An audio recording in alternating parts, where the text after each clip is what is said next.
Hey guys, I want to take you on this tour of this 2021 Volvo XC60 Polestar engineered. Now, this is not the latest Polestar engineered model, which actually is a bit different, and we'll get to that in a little bit. But this 2021 model was kind of like the first generation of this Polestar engineered XC60s, and they're pretty interesting of a vehicle. They're definitely nowhere near as hardcore as a BMW X3M competition or a GLC 63, but I think I would kind of pair them more with the kind of mid-tier performance models like an X3 M40i and the GLC 43 in that kind of class. But what are you really getting with this Polestar engineered version of the XC60? It's a pretty unique package, as none of the competition is doing what this car does. It's a plug-in hybrid. It has essentially two engines, and as you can see right here, we get this really cool Polestar engineered badge at the rear. We also get a plug up front for the charging ability of the battery, which is really cool. Now, why is this thing really weird and unique? Well, up front you have a 2-liter turbocharged and supercharged 4-cylinder engine powering the front wheels. Out the rear you have an electric motor powering the rear wheels. There's no physical connection between those two powertrains. That's why they call it a twin engine powertrain, which is really different and unique. Now, that engine is able to charge the battery, but there's no physical drive line connecting the front wheels to the rear wheels. So all that stuff is done through software. Now, the Polestar upgrade is going to get you these flared out fenders right here. As you can see, we're also getting these really cool forged wheels from Polestar. They have this really cool little Polestar engineered logo on the side, which I love. And we have these massive Akimoto brake calipers with this really cool gold calipers on there, and the brakes as well are huge. And under there, we actually have a really nice adjustable Öhlins suspension system, damper system. Now, those are manually adjustable, which is kind of annoying, which I'll show you guys in a second. You can kind of get a better look at them. Here you can see the gold dampers back there. Really cool stuff. You also get gold calipers in the rear. And again, all those Polestar engineered badges around the exterior. You can see up front. Really cool. And we also have the blackout trim and everything. Now you can tell this is a kind of like facelifted version, because the newer Polestar engineered versions and the new dark trim, as Volvo calls them, have this more aggressive front fascia now. And so what's really interesting is the new ones actually have the same power as the regular plug-in hybrid XC60. So the only real differences on the Polestars these days are these unique brakes, the unique suspension, and inside, the unique gold seat belts, which are really cool. And I actually like those a lot. Other than that, there's not much different. Now, I do want to show you guys under the hood, because that's where you can see the adjustable Öhlins dampers. Always love this with the iron mark on Volvos. If you want to figure out how to open the hood, just follow the arrow, and there's the buttons right there on top. This hood is very heavy, but it does open super wide, which is cool. Now, under here you can see the adjustable suspension system right here, Polestar engineered. It comes with a strut tower brace going across. You can see all of this powertrain is in front of the front suspension system, so there's going to be a bit of a front bias with the weight. Thankfully, the batteries and the rear electric motor help to balance that out a little bit. Now, some people might want to avoid these because the earlier ones, like this one, has the turbocharged and supercharged 4-cylinder.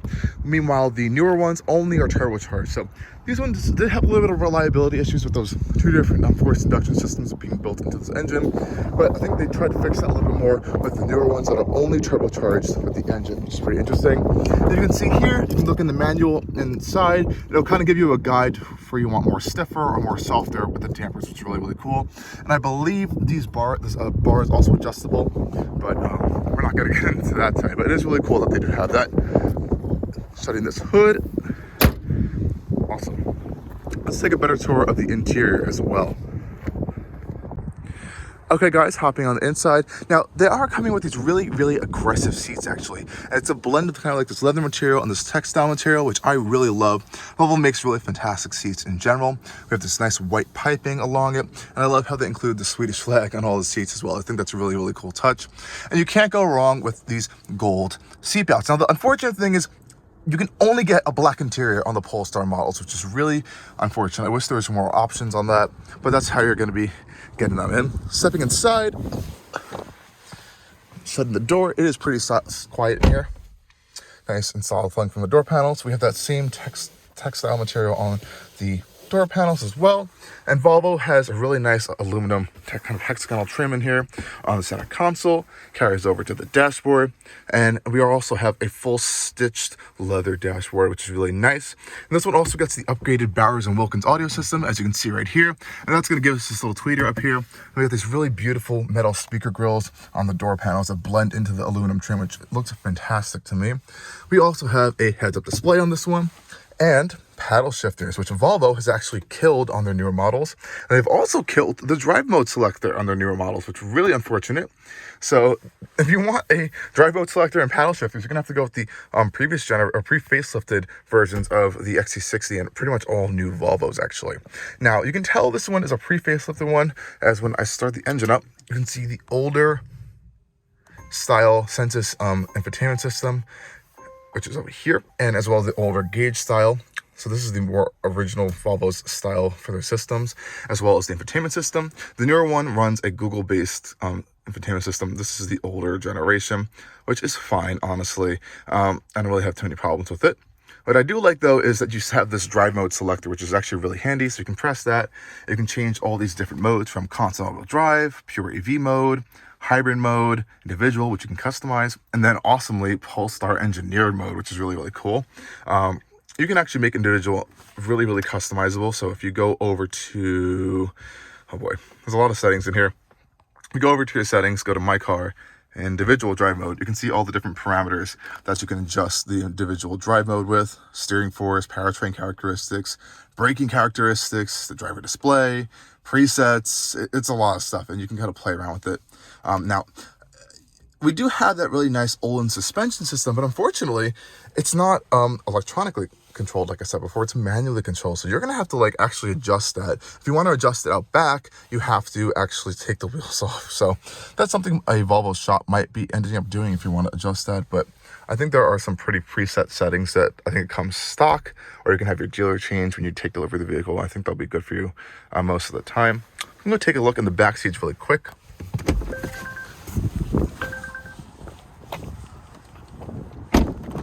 Now back here, again, we also have the same seating material, and the seats are actually kind of like in this bucket style as well, really aggressive. The seating, pretty basic back here. We just have heated seats, a little cubby storage, and one charger outlet with 2 USB-C ports in there, which is really nice.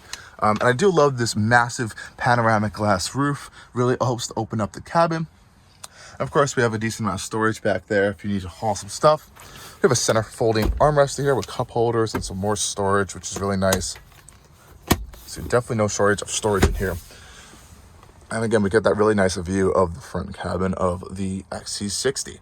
Now, it is just unfortunate though that there isn't a significant amount of changes to the Polestar that really make it stand out even more. Yeah, sure, we have these gold seat belts and stuff, but I wish there was a little bit more they could have done that could have like really made this car stand out amongst other XC60s. So I say, let's take this thing on a drive. Sorry for the wind today, guys, and I'll let you see how this thing drives, because I have a lot of thoughts about the driving experience on this vehicle. Okay, guys, we are in the XC60 Polestar. Remember, this is a 2021 XC60 Polestar, not the latest generation, and we can tell that quickly by looking at the infotainment system. We also still have the drive mode selector and paddle shifter, so yeah. This one has the twin-charged engine up front, turbocharged, supercharged, 2-liter 4-cylinder, and we also have the electric motors out back. Combined power, you're still looking around like 419, 415-ish horsepower range. The newer ones have over 450 horsepower, so the new ones are going to get a bump in power, and we also lose the supercharger up front, and it's only turbocharged, but there's that more power up there. And the newer ones also, you can get that power in every plug-in hybrid XC60. And the Polestar one really is just going to give you those more aggressive Olin suspension, the forged wheels, the Polestar badges, these really more aggressive seats, and gold seat belts right here, as well as the upgraded braking system. So let's get started. Put our gold seat belt on nice and tight, and I'll show you guys what this experience is like. Now, the vehicle is actually on right now. It's in hybrid mode, and the engine's not running because, of course, this can run in fully electric modes. And you can adjust all that stuff from your infotainment settings if you want, or you can press the drive mode selector, which I don't believe exists anymore, unfortunately. You can see you can drive in pure eco mode, which is pure electric driving, hybrid. your individual customized settings, Polestar engineered, and an off-road mode, which is really, really cool. For these purposes, let's start into Polestar engineered. You can hear the engine kick on, and that's going to give us all the power. It's also going to be charging the battery, so it kind of maintains all that power, and then we can actually have power going to the rear wheels, as there's no physical connection from the front engine and the rear wheels. The rear wheels is only driven by an electric motor, which is really interesting. So let's set off. Now, you can pop into drive or into B mode. B mode is essentially in a more aggressive regenerative braking mode to help introduce more charge into the battery pack, which is really cool. Otherwise, you're off to go, and it's really, really simple.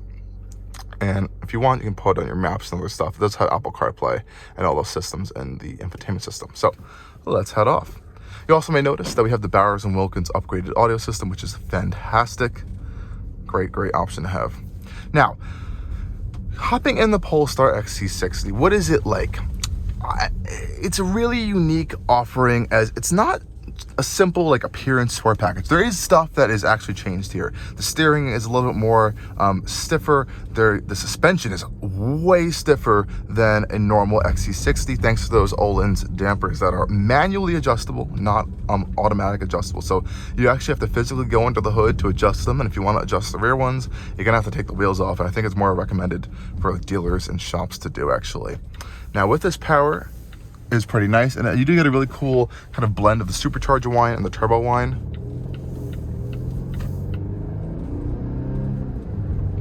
So there's a really cool kind of mix of sounds going on there. You can kind of hear that when it's shifting down. Now, this is paired to an 8-speed automatic gearbox, and I haven't found too many issues with the blending of the powertrains.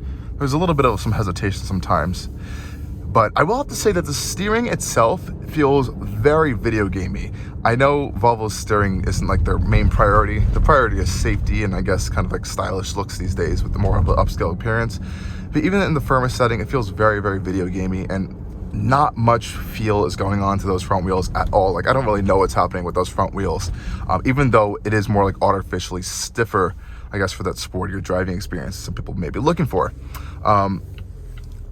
And it does handle, I guess, better than a normal XC60.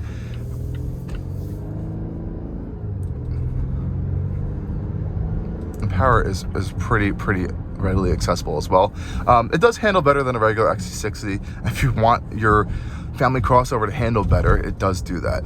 But I do think this suspension compromises the ride quality of a regular XC60 if you're not looking for this. It is really, really stiff in here. You can feel it. You're going over bumps. I don't know if the camera might even be able to see it, but it's pretty stiff. So if you're not looking for that, you can actually get a regular XC60 now with the same powertrain. You're just not going to get the gold seatbelts and the Polestar badges. And I believe there actually is a Polestar optimized tune you can even have on those powertrains. It may not be as aggressive as like the full Polestar engineered model, but I think that is an option as well. I think one of the main highlights about this is that you are able to drive in EV only mode. I believe this generation, before they updated them, you got around 19 to 20 miles of EV range if you really pushed it, which is pretty cool. So you can just charge this thing if you're going around town all the time and just drive it in EV mode and not really care about wasting fuel. But when you want all that power, you have the gas engine to kick on, and it can also charge the battery if you need it as well.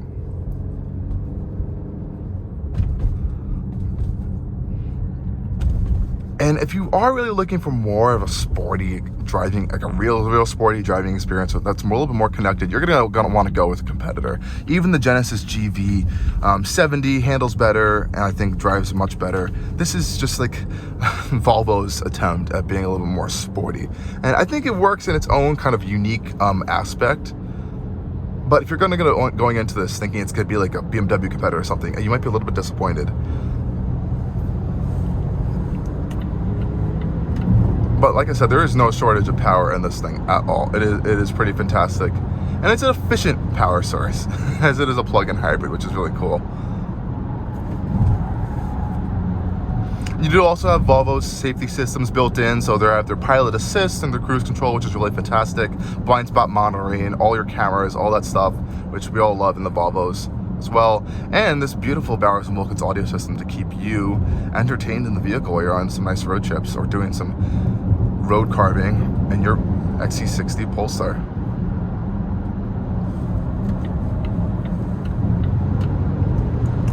There's always a lot of interesting sounds happening under the hood of this thing as well, with that supercharger and the turbocharger kind of acting together. And that supercharger actually only kicks in at lower RPMs, and I believe the turbocharger kicks in at higher RPMs to kind of keep the power band going.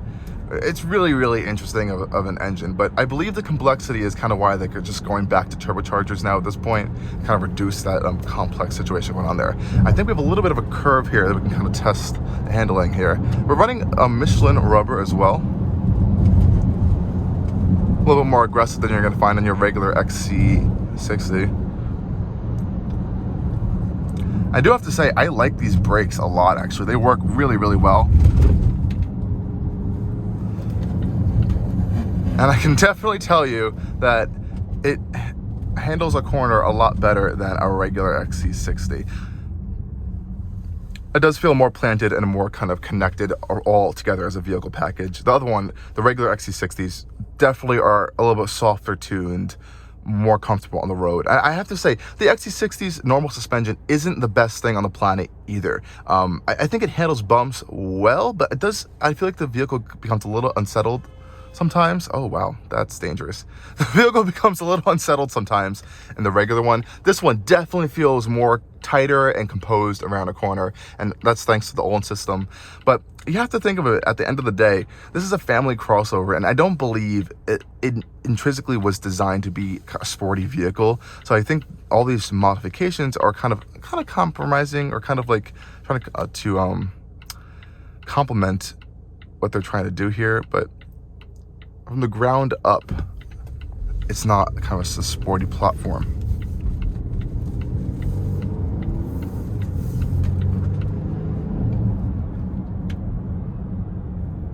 I love hearing that supercharger whine. That's so unique. Wow, everyone is honking today. Get a load of that. I mean, yeah, there's not much else to talk about here. I believe Volvo is going all EV, so this might be your last chance to get like a new plug-in hybrid from Volvo. And like I said, go straight for the new Polestars. I honestly would like to drive one of those more versus this one, as I'm kind of more intrigued about that newer, more powerful powertrain without the supercharger. I think it's a little bit smoother. I've driven the regular XC60, the new Recharge, XC60 Recharge they're called now, with that powertrain, and it's essentially the same vehicle minus the tighter suspension, the tighter steering, more aggressive tires and brakes, like I said before. And it's quick. I can tell you right now, it is really, really fast. And this is quick too. It's just like 50 horsepower more, but that one I feel like is a little bit more refined in the powertrain department versus this generation of this powertrain. All right, so we're gonna go over more bumps here. Oh wow, yeah, that's all significantly stiffer than the regular XC60s. It really is just gonna come down to your preferences, and these do get violently expensive. The Polestar engineered versions are going into the $70,000 range, and there are some options you can even throw onto that that'll make it even more expensive. And at that point, you have to be a really niche buyer. Now, these Polestar engineered models are actually pretty rare. They don't make that many of them, and there's also not that many of them on the road, so they do also like to hold their value well, which I guess is a plus if you want to resell them, but if you're looking to get one, it might be a little bit more difficult. And this powertrain and kind of Polestar engineered offering is also offered on almost every single Volvo except for the XC90 and the S90. So the 90 series does not get a Polestar engineered version. You can get a Polestar engineered S60 sedan, you can get a Polestar engineered V60 wagon, and of course the XC60 as well. And the XC40s also don't get it either.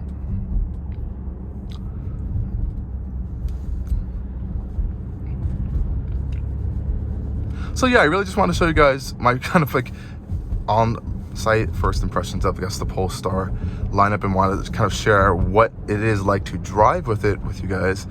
And it's definitely a unique offering. So if you want one, try to find one and try to test it and see if you like it or not.